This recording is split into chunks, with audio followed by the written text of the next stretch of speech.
Aunty. ಹಾ, ಏನ್ ಮಾಡ್ತಿದ್ಯೆ? ಹಾ, ಗುಡ್ ಗುಡ್ ಗುಡ್, ಚೆನ್ನಾಗೇ ಇದೆ. ಓ ಶಿಟ್, ಛೀ, ಇಲಿ ಸತ್ತಿರೋ ವಾಸನೆ.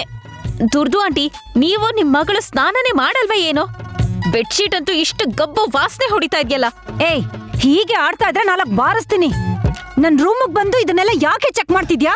ಚೆನ್ನಾಗಿ ಹೇಳಿದ್ರಿ ದುರ್ದು ಆಂಟಿ. ನಾವೀಗ ಒಂದ್ ರೂಮಿಗೆ ಹೋಗಕ್ಕೂ ಮುಂಚೆ ಅಲ್ಲಿನ ಸೌಕರ್ಯಗಳೆಲ್ಲ ಸರಿ ಇದೆಯೋ ಇಲ್ವೋ ಅಂತ ಚೆಕ್ ಮಾಡ್ಬೇಕು ಅಲ್ವಾ? ಇಲ್ಲ ಅಂದ್ರೆ ನಮ್ಗೆ ಕಷ್ಟ ಆಗುತ್ತೆ. ಏನ್ ಮಾತಾಡ್ತಿದ್ಯಾ ನೀನು? ನನ್ ರೂಮಲ್ಲಿ ನೀನಿರೋದು ಅಂದ್ರೆ ಏನು? ನಿನ್ನನ್ ಯಾಕೆ ಇಲ್ಲಿರೋದಕ್ ಬಿಡ್ಬೇಕು? ತುಂಬಾ ಚೆನ್ನಾಗಿ ಕಾಮಿಡಿ ಮಾಡ್ತೀರಾ ಆಂಟಿ. ನೀವು ಇಲ್ಲಿದ್ರೆ ತಾನೇ ನನ್ನನ್ನ ಬರ್ತಾ ಇರೋ ಹಾಗೆ ತಡೆಯೋದಕ್ಕೆ. ಅಬ್ಬಾ, ನೀನ್ ಏನ್ ಹೇಳ್ತಿದ್ಯೋ ಏನ್ ಮಾಡ್ತಿದ್ಯೋ ಒಂದು ಅರ್ಥ ಆಗದೆ ತಲೆ ಕೆಟ್ಟ ಹೋಗ್ತಿದೆ. ಸ್ವಲ್ಪ ಅರ್ಥ ಆಗೋ ತರ ಹೇಳ್ ಸಾಯಿ. ಇದ್ರಲ್ಲಿ ಅರ್ಥ ಆಗದೆ ಇರುವಂತದ್ದು ಏನಿದೆ ದುರ್ದು ಆಂಟಿ? ನೀವು ಕೂಡ ನಿಮ್ ದತ್ತು ಮಗಳ ಜೊತೆ ಅಮೆರಿಕಾಗೆ ಜಂಪ್ ಅಲ್ವಾ? ನೀವಲ್ಲಿ ಫ್ಲೈಟ್ ಹತ್ತದಿದ್ದಾಗೆ ನಾನು ಹಾಗೆ ಈ ರೂಮ್ಗೆ ಲ್ಯಾಂಡ್ ಆಗ್ಬಿಡ್ತೀನಿ. ಅದಕ್ಕೆ ಇಷ್ಟೆಲ್ಲ ಚೆಕ್ಕಿಂಗು. ನಿನ್ಗೇನಾದ್ರೂ ಹುಚ್ಚ? ನಾನ್ ಯಾಕೆ ಅಮೆರಿಕಾಗ್ ಹೋಗ್ತೀನಿ? ಅದೇನ್ ದುರ್ದು ಆಂಟಿ, ನೀವ್ ದತ್ತಕ್ ತಗೊಂಡಿರೋ ಮಗಳನ್ನ ಅದ್ ಹೇಗ್ ಒಬ್ಬಳನ್ನ ಅಷ್ಟು ದೂರ ಕಳಿಸ್ತೀರಾ ನೀವು? ಜೊತೆಗೆ ಫಾರಿನ್ ಅಲ್ಲಿ ಕೆಲಸದವ್ರಿಗೆ ತುಂಬಾ ಡಿಮ್ಯಾಂಡ್ ಜಾಸ್ತಿ ಅಂತೆ. ಅಂದ್ರೆ ಏನೇ, ನನ್ನನ್ನ ಅಲ್ಲಿ ಹೋಗಿ ಮನೆ ಕೆಲಸ ಮಾಡು ಅಂತ ಹೇಳ್ತಿದ್ಯಾ? ಹೌದು ಆಂಟಿ. ಇಲ್ಲ ಇಲ್ಲ ಇಲ್ಲ ಇಲ್ಲ ಇಲ್ಲ ಇಲ್ಲ ಇಲ್ಲ, ನಾನ್ ಹೇಳಿದ ಮಾತಿನ ಅರ್ಥ, ನಿಮ್ ಮಗಳು ಅಲ್ಲಿ ಏನೋ ಒಂದು ಕೆಲಸ ಮಾಡ್ತಾಳೆ ಅಲ್ವಾ? ನೀವು ಮನೆ ಕೆಲ್ಸ ಅಡ್ಗೆ ಕೆಲ್ಸ ಮಾಡಿದ್ರಿ ಅಂತ ಅನ್ಕೊಳ್ಳಿ, ಕೆಲಸದೊಳಗೆ ಕೊಡೋ ದುಡ್ಡು ಉಳಿಯುತ್ತೆ. ಜೊತೆಗೆ ನಿಮ್ ಮಗಳನ್ನ ಜೋಪಾನವಾಗಿ ನೋಡ್ಕೊಳ್ಬಹುದು ಅಲ್ವಾ? ಹಾಗ್ ಹೇಳಿದ್ ನಾನು. ನಾನ್ ಯಾಕೆ ಫಾರಿನ್ಗೆ ಹೋಗ್ಲಿ? ಯಾವುದೇ ಕಾರಣಕ್ಕೂ ಹೋಗಲ್ಲ. ಅರ್ಥ ಆಯ್ತು, ನಿಮ್ ಬಗ್ಗೆ ಕ್ಲಿಯರ್ ಆಗಿ ಅರ್ಥ ಆಯ್ತು. ಏನ್ ಅರ್ಥ ಆಯ್ತು? ನೀವ್ ಯಾವ್ದೋ ಅವಸರದಲ್ಲಿ ಆ ಮುಳ್ಮೀನ್ನ ದತ್ತಕ್ ತಗೊಂಡಿದ್ದೀರ ಹೊರತು ನಿಮಗ ಅವಳ ಮೇಲೆ ನಿಜವಾದ ಪ್ರೀತಿನೇ ಇಲ್ಲ. ಏಯ್, ಯಾಕೆ ಹೀಗ್ ಮಾತಾಡ್ತಿದ್ಯಾ? ನನಗೆ ಜಾಸ್ಮಿನ್ ಮೇಲೆ ಪ್ರೀತಿ ಇಲ್ಲ ಅಂದ್ರೆ ಏನು? ಅವಳು ನನ್ನ ಹೊಟ್ಟೆಲ್ ಹುಟ್ಟಿಲ್ಲ ಅಂದ್ರು ನನ್ನ ಸ್ವಂತ ಮಗಳು. ಬೇಡಮ್ಮ, ಈ ಆಸ್ಕರ್ ರೇಂಜ್ ಪರ್ಫಾರ್ಮೆನ್ಸ್ ಅಂತೂ ಬೇಡವೇ ಬೇಡಮ್ಮ. ಮುಳ್ಮೀನ್ನ ನೀವು ನಿಜವಾಗ್ಲೂ ನಿಮ್ ಮಗಳು ಅಂತ ಅನ್ಕೊಂಡಿದ್ರೆ ಅವಳ ಜೊತೆ ನೀವು ಅಮೆರಿಕಾಗ್ ಹೋಗ್ತಿದ್ರಿ. ಮುಳ್ಮೀನು ನಿಮ್ಮಮ್ಮ ಅಲ್ದೇ ಇರೋ ಅಮ್ಮಂದು ಸುಳ್ಳು ಪ್ರೀತಿ. ನಿನ್ ಮೇಲೆ ನಿಜವಾಗ್ಲೂ ಪ್ರೀತಿ ಇಲ್ಲ ಅಂತ ನೀನ್ ತಿಳ್ಕೊಬೇಕಮ್ಮ. ಅಯ್ಯೋ,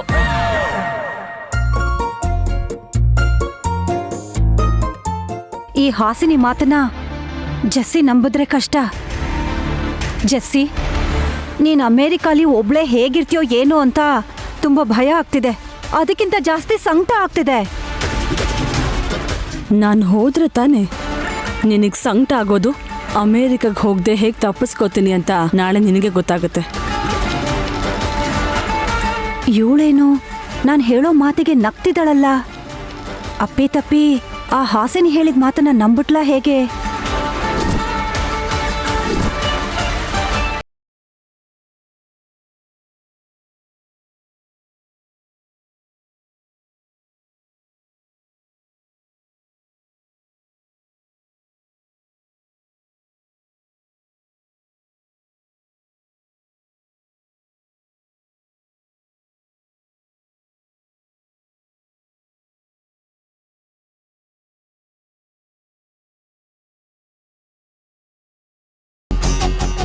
ನೈನಿ, ಒಂದ್ ವೇಳೆ ಫ್ಲೈಟ್ ಹೊರಟೋದ್ರು ಆ ಫ್ಲೈಟ್ನ ವಾಪಸ್ ಕರ್ಸಾದ್ರೂ ಸರಿ, ಮುಳ್ಮೀನ ಇವತ್ತು ಕಳಿಸ್ಲೇಬೇಕು. ಅದನ್ ಬಿಟ್ಟು ಬೇರೆ ಯಾವ ಆಪ್ಷನ್ಸು ಇಲ್ಲ. ಅಷ್ಟೇ ಅಂತೀರಾ ಹಾಸಿನಿ ಅಕ್ಕ? ಹಾ, ಅಷ್ಟೇ ನೈನಿ. ಯಾಕಂದ್ರೆ ಅಮೆರಿಕಾಗ್ ಹೋಗೋದು ನಮ್ ಮುಳ್ಮೀನ್ಗೆ ತುಂಬಾ ದೊಡ್ಡ ಆಸೆ. ಒಂದ್ ವೇಳೆ ಫ್ಲೈಟ್ ಮಿಸ್ ಆಯ್ತು ಅನ್ಕೋ, ಚಿಕ್ಕ ಮಕ್ಕಳ ತರ ಏರ್ಪೋರ್ಟ್ ಅಲ್ಲೇ ಕುತ್ಕೊಂಡು ಆಳ್ತಾಳೆ ಅಲ್ವಾ? ಹಾಸಿನಿ, ನೀ ಸ್ವಲ್ಪ ಸುಮ್ನಿರು. ಜಾಸ್ಮಿನ್ ಅಮ್ಮೋರೆ, ನಿಮ್ಮನ್ನ ನಮ್ಮ ಮನೆಯಿಂದ ಕಳಿಸ್ತಿರೋದಕ್ಕೆ, ಅದೇ ನಿಮ್ ಇಷ್ಟವಾಗಿರೋ ಊರಿಗೆ ಕಳಿಸ್ತಿರೋದಕ್ಕೆ ಬರೀ ಕೈಯಲ್ಲಿ ಕಳಿಸ್ಕೊಡೋದು ಸರಿಯಲ್ಲ ಅಲ್ವಾ? ಅದಕ್ಕೆ ನಮ್ಮ ಕುಟುಂಬದ ಪರವಾಗಿ ನಿಮಗೋಸ್ಕರ ಸೀರೆ ತಂದಿದ್ದೀನಿ, ತಗೊಳ್ಳಿ. ಹೇಳಿದ್ದೆ ಅಲ್ವಾ, ಯಾರೇ ಬಂದರೂ ನೀನನ್ನು ಕಳಿಸ್ದೆ ನಾನು ಬಿಡಲ್ಲ ಅಂತ. ಅರ್ಥ ಆಯ್ತಲ್ವಾ? ಜಾಸ್ಮಿನ್ ಅಮ್ಮೋರೆ, ಕ್ಷೇಮವಾಗಿ ಹೋಗಿ ಲಾಭವಾಗಿ ಅಲ್ಲೇ ಜೀವನ ಮಾಡಿ. ಆದ್ರೆ ಒಂದ್ ಒಳ್ಳೆ ಹುಡುಗನ್ನ ನೋಡಿ ಮದ್ವೆ ಆಗ್ಬಿಡು ಮುಳ್ಮೀನು.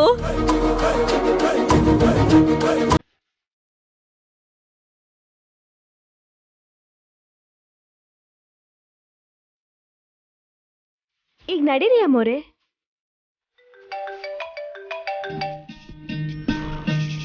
Hello,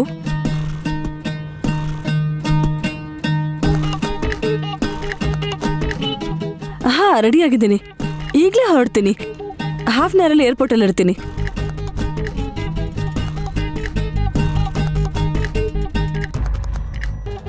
what what are you talking?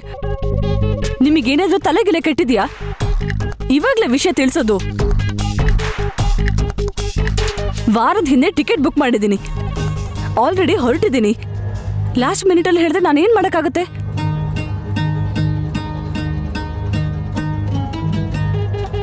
Shut up. ಕೆಲ್ಸಕ್ಕೆ ಬರ್ದಿರೋ ಎಕ್ಸ್ಕ್ಯೂಸಸ್ ಕೊಡಬೇಡಿ. ಡಿಸ್ಕಸ್ಟಿಂಗ್. ಜಾಸ್ಮನ್, ಏನಾಯ್ತು? ನನ್ನ ಟೈಮ್ ಯಾಕೋ ಸರಿನೇ ಇಲ್ಲ ವಿಶಾಲ್. ಯಾವುದೂ ಸರಿಯಾಗೇ ಆಗ್ತಿಲ್ಲ. ಈ ಟ್ರಿಪ್ ಪ್ಲಾನ್ ಮಾಡ್ದಾಗಿಂದ ಒಂದಲ್ಲ ಒಂದು ತೊಂದರೆ ಬರ್ತಾನೆ ಇದೆ. ಜಾಸ್ಮನ್, ಇವಾಗ ಏನಾಯ್ತು? ಇಷ್ಟಕ್ಕೂ ಆ ಪ್ರಾಬ್ಲಮ್ ಏನು? ಕ್ವಾರಂಟೈನ್ ಸರ್ಟಿಫಿಕೇಟ್ ಬೇಕಂತೆ.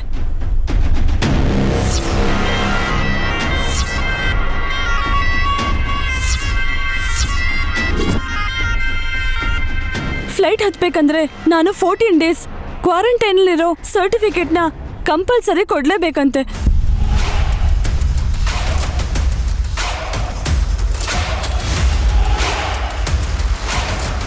ಇಲ್ಲ ಅಂದ್ರೆ ಟ್ರಾವೆಲ್ ಮಾಡಕ್ಕೆ ಬಿಡಲ್ಲ ಅಂತಿದ್ದಾರೆ.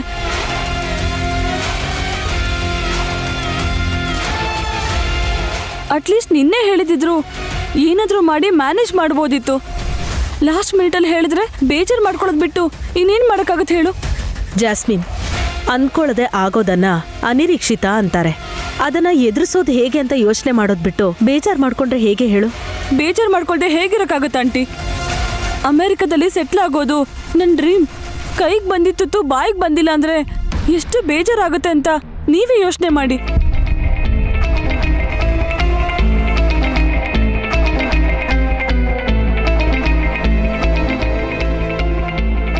ಚಿಕ್ಕ ವಿಷಯ ಆಗಿದ್ರೆ ಏನೋ ಒಂದು ಮಾಡಿ ಸಾಲ್ವ್ ಮಾಡ್ಬೋದಿತ್ತು ಆಂಟಿ. ಆದ್ರೆ ಇದು ಗೌರ್ಮೆಂಟಿಗೆ ಸಂಬಂಧಪಟ್ಟಿರೋ ವಿಷಯ. ಫಾಲೋ ಮಾಡೋದ್ ಬಿಟ್ಟು ಬೇರೆ ದಾರಿ ಇಲ್ಲ.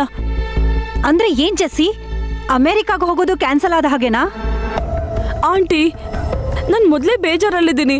ನೀವು ಮತ್ತೆ ಮತ್ತೆ ಕೇಳಿ ಇನ್ನೂ ನೋವು ಕೊಡಬೇಡಿ ಆಂಟಿ, ಪ್ಲೀಸ್. ಜಾಸ್ಮಿನ್, ಇಷ್ಟು ಚಿಕ್ಕ ವಿಷಯಕ್ಕೆ ಯಾಕಷ್ಟು ತಲೆ ಕೆಡಿಸ್ಕೊತಿದ್ಯಾ? ಅಮೆರಿಕದಲ್ಲಿ ಸೆಟ್ಲ್ ಆಗಬೇಕು ಅನ್ನೋ ಆಸೆ ಕನಸಾಗಿ ಉಳಿತು. ನನ್ನ ಪ್ಲಾನ್ ಎಲ್ಲ ಹಾಳಾಯ್ತು. ಹಾಳಾಗಿಲ್ಲ ಜಾಸ್ಮಿನ್, ಜಸ್ಟ್ ಡಿಲೇ ಆಗ್ತಿದೆ ಅನ್ಕೋ. ಹೌದು ಜಾಸ್ಮಿನ್, ಜಸ್ಟ್ 14 ಡೇಸ್ ವೆಯ್ಟ್ ಮಾಡಿದ್ರೆ ಕ್ವಾರಂಟೈನ್ ಸರ್ಟಿಫಿಕೇಟ್ ತಗೊಂಡು ನೀನು ಹ್ಯಾಪಿಯಾಗಿ ಅಮೆರಿಕಾಗೆ ಹೋಗ್ಬೋದು.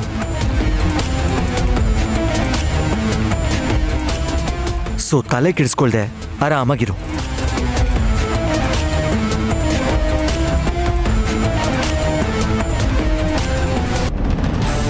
ಓ, ಇವತ್ತಿಂದ ಈ ಮುಳ್ಮೀನ್ ಮುಖ ನೋಡೋಂತ ಕಷ್ಟ ಇಲ್ಲ ಅಂತ ಅನ್ಕೊಂಡ್ರೆ ಇನ್ನು 14 ಡೇಸ್ ನೋಡ್ಬೇಕಾ? ಕರ್ಮ.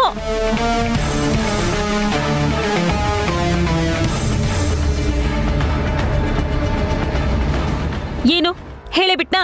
ಕೇಳೋ ಹೋಗಿ ಹೇಳಿದ್ನಾ? ಪರವಾಗಿಲ್ಲ, ಕೇಳಿಸ್ಕೊಳ್ಳಿ.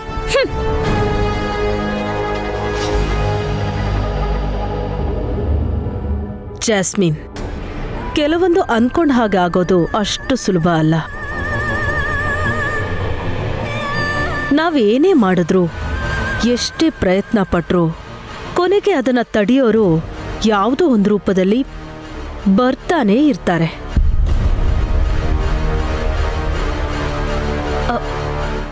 ಏನ್ ಜಾಸ್ಮಿನ್, ಈಗ್ಲಾದ್ರೂ ಅರ್ಥ ಆಯ್ತಾ ನಿನಗೆ? ಇಷ್ಟೆಲ್ಲ ಆದ್ಮೇಲೂ ಅರ್ಥ ಆಗದೆ ಹೇಗಿರುತ್ತ ಆಂಟಿ? ಸ್ವಲ್ಪ ಅಲ್ಲ, ನನಗೆಲ್ಲ ಅರ್ಥ ಆಯ್ತು ಆಂಟಿ.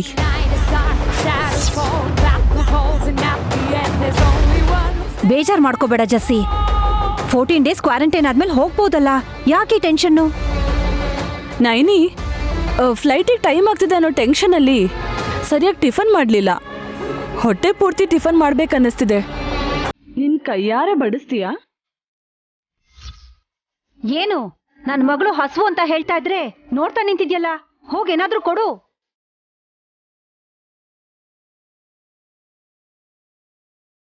ಮನ್ಸಲ್ಲಿ ಯಾವ ಬೇಜಾರನ್ನು ಇಟ್ಕೊಳ್ದೆ ಹೊಟ್ಟೆ ತುಂಬ ತಿನ್ನಮ್ಮ, ಹೋಗು.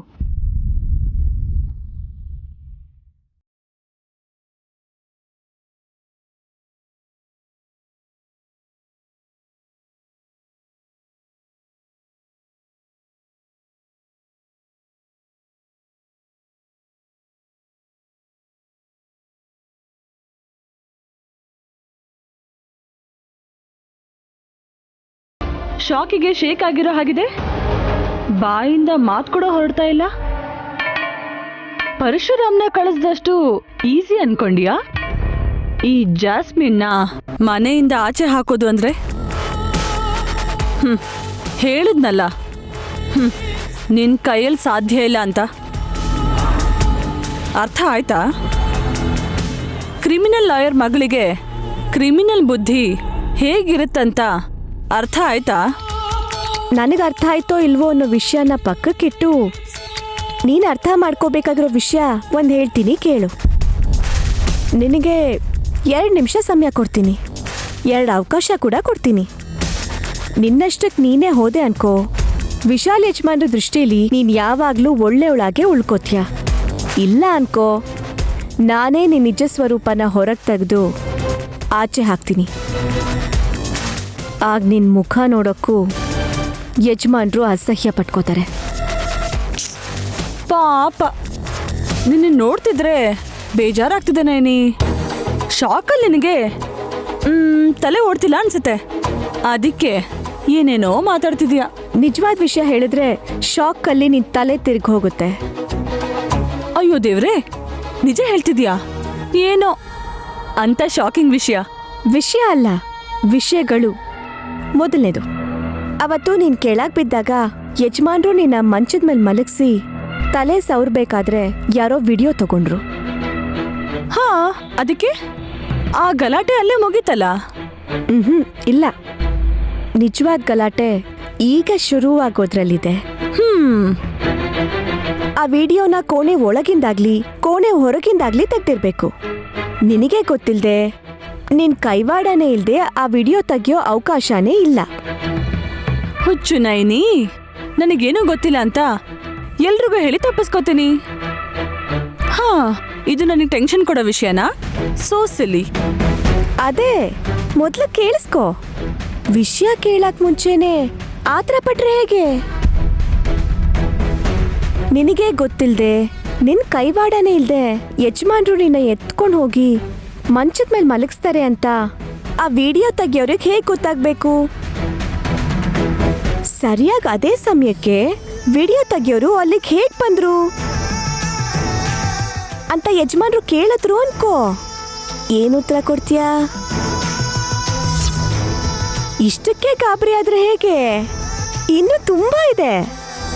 ಒಂದ್ ಹೆಣ್ಮಗಳು ಪ್ರಾಣ ಹೋದ್ರೂ ತಡ್ಕೋತಾಳೆ ಹೊರತು ಶೀಲದ ಬಗ್ಗೆ ಪ್ರಶ್ನೆ ಮಾಡಿದ್ರೆ ಖಂಡಿತ ಸಹಿಸ್ಕೊಳ್ಳಲ್ಲ.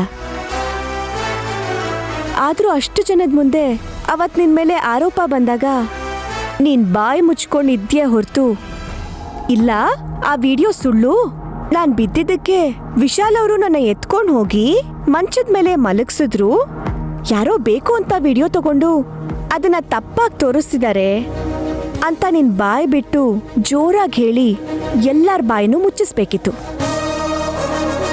ಆದ್ರೆ ನಿನ್ ಶೀಲದ ಮೇಲೆ ಪ್ರಶ್ನೆ ಬಂದ್ರು ಸರಿ, ನೀನ್ ಮೌನವಾಗಿ ಯಾಕಿದ್ದೆ ಅಂತ ಯಜಮಾನ್ರ ಮುಂದೆ ನಾನ್ ನಿನ್ನ ಕೇಳ್ತೀನಿ.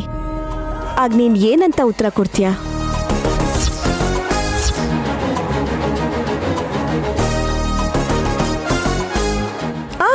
ಇರು, ನಿಜವಾಗ್ಲೂ ಈ ಗಾಬರಿ ಆಗ್ತೀಯಾ? ದುರಂದರ ಅಮ್ಮವರು ನಿನ್ನ ದತ್ತು ತಗೊಳಕ್ಕೆ ಕಾರಣ ಏನು? ನಿನ್ ತಂದೆ ಸೇರಿಸ್ಕೋತಿಲ್ಲ, ಹೆಣ್ಮಗಳು ಅನ್ನೋ ಕರುಣೆನೂ ಇಲ್ದೆ ಮನೆಯಿಂದ ಹೊರಗೆ ಹಾಕಿದ್ರು ಅಂತ ಎಲ್ರ ಮುಂದೆ ನೀನು ಮೊಸಳೆ ಕಣ್ಣೀರ್ ಹಾಕಿದ್ದಕ್ಕೆ. ಆದ್ರೆ ನೀನ್ ದಿನಾಗ್ಲೂ ನಿನ್ ತಂದೆ ಜೊತೆ ಒಂದ್ 20-30 ಸಲ ಮಾತಾಡ್ತೀಯ. ಹೇ, ಏನ್ ಮಾತಾಡ್ತಿದ್ದೆ ನೀನು? ನಾನ್ ಡ್ಯಾಡ್ ಜೊತೆ ಮಾತಾಡ್ದಂದ್ರೆ ಏನು? ಅಷ್ಟಕ್ಕೂ ನಾನು ನನ್ನ ಡ್ಯಾಡ್ ಮಾತಾಡ್ತಾನೆ ಇಲ್ಲ. ಅಬ್ಬಾ, ನಿಜನಾ? 1 ನಿಮಿಷ ಇರು. ಮಾತೇ ಆಡ್ತಿದ್ದೀರೋ ಇಲ್ಲಾಂದ್ರೆ ತಂದೆ ಮಗಳು ಸೇರಿ ಕುತಂತ್ರ ಮಾಡಿ ಮೋಸ ಮಾಡ್ತಿದ್ದೀರೇನೋ ಅಂತ ಈಗ್ಲೇ ಹೇಳ್ತೀನಿ.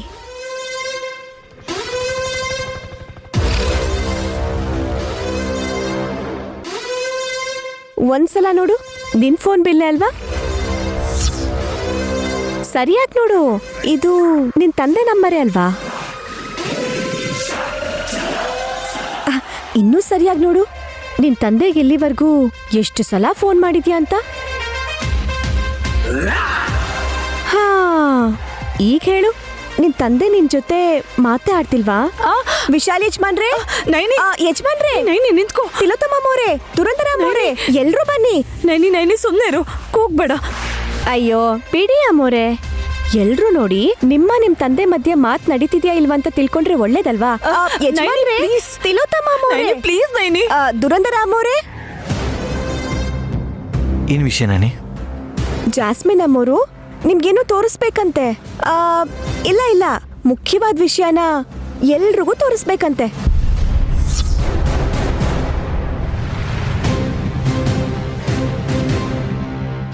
ಮುಖ್ಯವಾದ ವಿಷಯನ? ಏನ್ ಜಾಸ್ಮಿನ್ ಅದು? ಯಜಮಾನ್ರೆ, ಆ ವಿಷಯ ಗೊತ್ತಾದ್ರೆ ಎಲ್ರೂ ಮೊದಲು ಆಶ್ಚರ್ಯ ಪಡ್ತಾರೆ, ಆಮೇಲೆ ಮಾತೇ ಬರ್ದಿರೋ ಹಾಗೆ ಶಾಕ್ ಆಗ್ತಾರೆ. ಅಂತ ಶಾಕ್ ಹೋಗೋ ವಿಷಯ ಅದೇನು ಅಂತ ನನಗಂತೂ ಗೊತ್ತಾಗ್ತಿಲ್ಲ ನಾನಿ. ಅಯ್ಯೋ ನಿಜ ಯಜಮಾನ್ರೆ, ನಾನ್ ಯಾಕೆ ಹೇಳ್ಬೇಕು, ನೀವೇ ನೋಡಿ.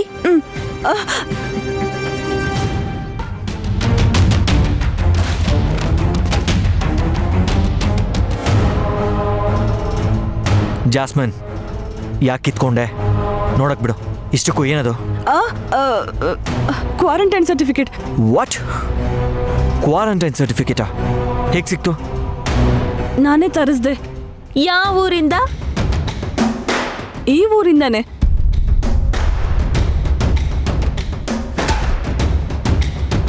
ಹೊರಟ ಮೇಲೆ ಕ್ಯಾನ್ಸಲ್ ಮಾಡೋದು ಸರಿ ಇರಲ್ಲ ಅಂತ ನಾನೇ ಫೇಕ್ ಕ್ವಾರಂಟೈನ್ ಸರ್ಟಿಫಿಕೇಟ್ನ ತರಿಸ್ದೆ. ಈ ವಿಷಯ ಹೇಳಕ್ಕೇನೆ ನೈನಿ ನಿಮ್ಮನ್ನೆಲ್ರೂ ಕರೆದಿದ್ದು.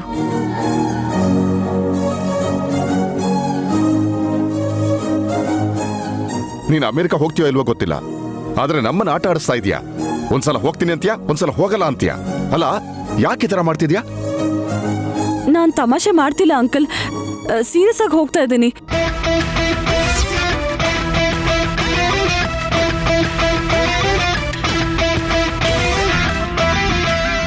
ಒಂದ್ ಸೆಕೆಂಡ್. Happy journey. ಇನ್ನಿನ್ ಹೊರಡ್ಬೋದು.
ಅಯ್ಯೋ ಅಮ್ಮೋರೆ, ಕೆಳಗ್ ಬಿದ್ದು ಒಡ್ದೋಗೋ ತರ ಇದೆ, ಹುಷಾರು.